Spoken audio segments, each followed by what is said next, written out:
कभी कभी हम ज्ञान की तलाश में पूरी दुनिया घूम लेते हैं, लेकिन जो चीज हमें चाहिए होती है उसके लिए बस एक खाली मन चाहिए होता है।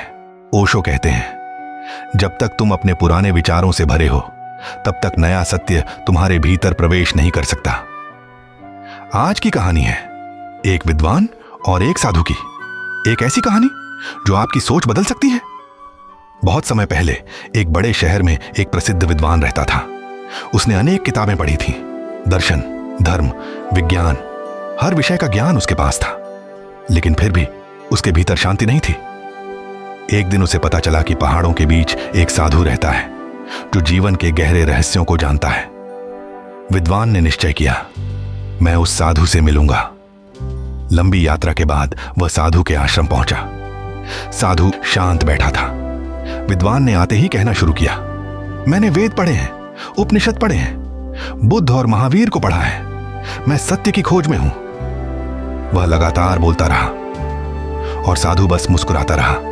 कुछ देर बाद साधु ने कहा, पहले चाय पीते हैं।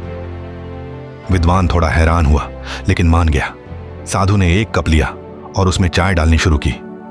कप भर गया, लेकिन साधु चाय डालता रहा।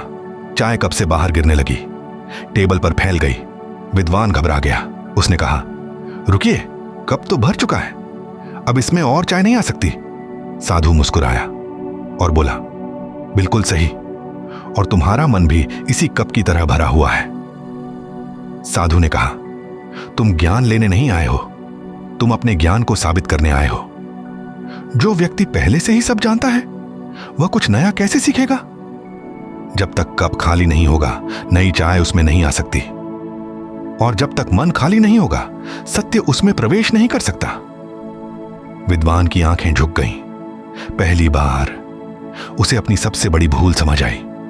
उस दिन विद्वान ने कोई नया ज्ञान नहीं सीखा, लेकिन उसने कुछ और बड़ा सीखा, खुद को खाली करना। कभी कभी उत्तर पाने के लिए अधिक जानने की नहीं, कम जानने की जरूरत होती है। ओशो कहते हैं, जिस दिन तुम स्वीकार कर लोगे कि तुम नहीं जानते, उसी दिन जानने की यात्रा शुरू होगी। अपने मन को खाली करो, क्योंकि खाली पात्र ही भर सकता है। खाली हो जाओ, तभी जीवन तुम्हें भर पाएगा।